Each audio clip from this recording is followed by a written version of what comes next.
nobody wanted him to come. I thought it was appalling that people were opposed to him showing up in the university, and I couldn't really believe it. Just before I knew he was coming, I I realized that it was very controversial and it was getting really out of hand. And luckily, I had listened to his talks and studied the material that he had posted on YouTube, because then I had a better idea of who this man was, because otherwise he really seemed like a vilifying, horrible divider, kind of like women hater, and that is totally not what he is. And so I'm just like, how can you change a person identity so dramatically? I mean, this person is so professional and an educator, and also a clinical psychologist whose best interest is to help his patients and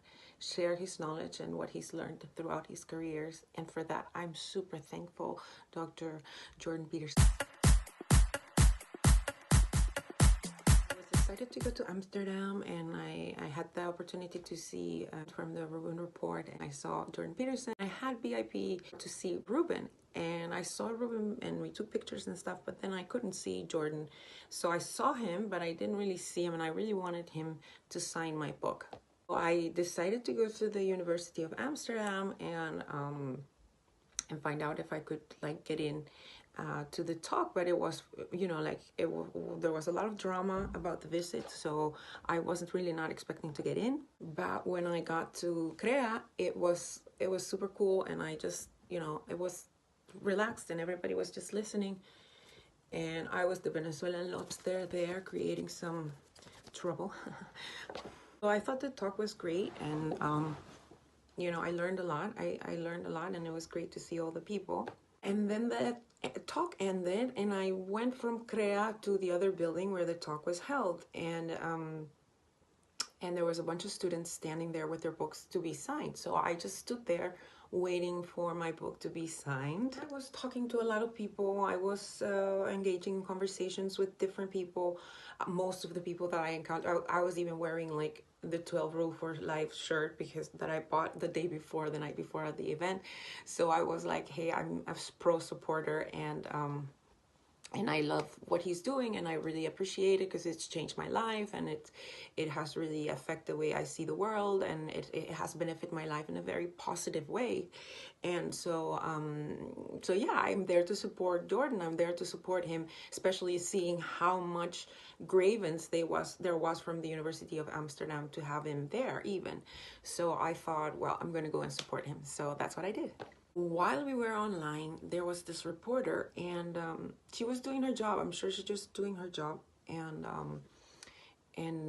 yeah, there was a debate going on, and she was really trying to pan the guys, and I had been already just kind of upset with this term toxic masculinity, which I think it's really toxic to say that to people, and especially to healthy people.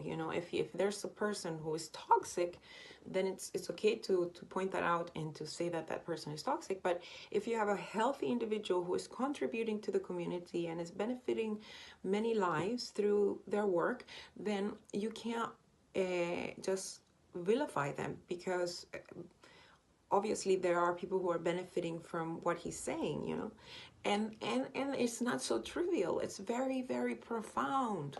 I want to tell the story of, I was born in Venezuela. Emergency SOS Venezuela. Because in Venezuela, we lost the logos. Venezuelans lost the logos. They lost the possibility to speak their minds. So they couldn't say that they didn't like the government. They couldn't say that they don't like communism. They couldn't say they don't like Chavez, And those things took time. It wasn't like it happened all at once. It was like little by little, the left made little steps to hijack the freedoms that we had created through democracy.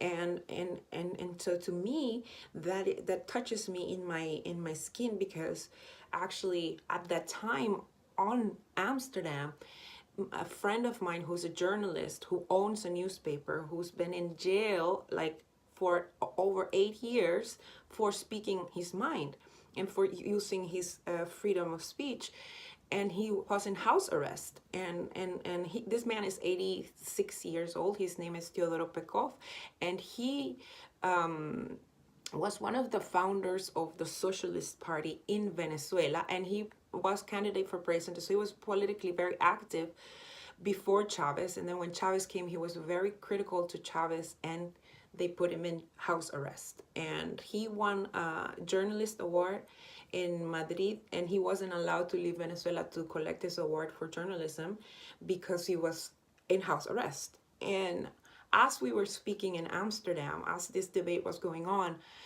while we were waiting to sign the book, I learned that he died. He died. He spent the last 8 years of his life in house arrest for speaking against Chavez and his government. And he was initially the Socialist Party. So this is where I say you are in danger and you don't even know it, because the rights are being pulled from under you without you even realizing. And actually people are supporting this like full-handed, like just take them, take the rights and take the rights to speak your mind freely. So that's why I think freedom of speech is essential, and it's the most important idea that we have to not take for granted and use it. Because in Venezuela, there are people who, if they say they don't support the government or communism, they get locked up and they get shot in the head. So it is a privilege to be able to think freely. And that's why I urge everybody to use their brains and, think for yourself. I've been saying that for a very long time, especially in Maastricht with the students in the universities, telling them, look, we are in a free society and we can change and we affect the world, but also we have to remember that those people who live in oppressed situations, that live in totalitarian regimes, are looking up to us and are looking up for us for clues as how to get out of that mess that they're in. And we're like, we have to speak the truth, and I have to speak my truth, and this is the truth.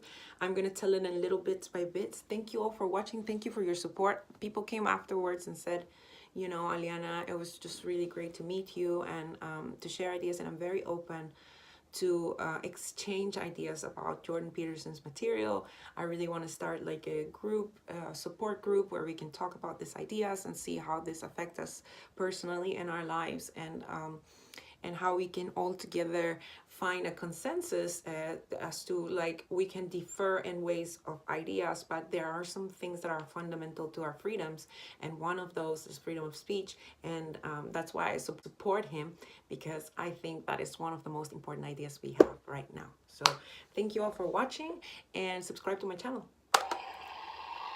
Ciao.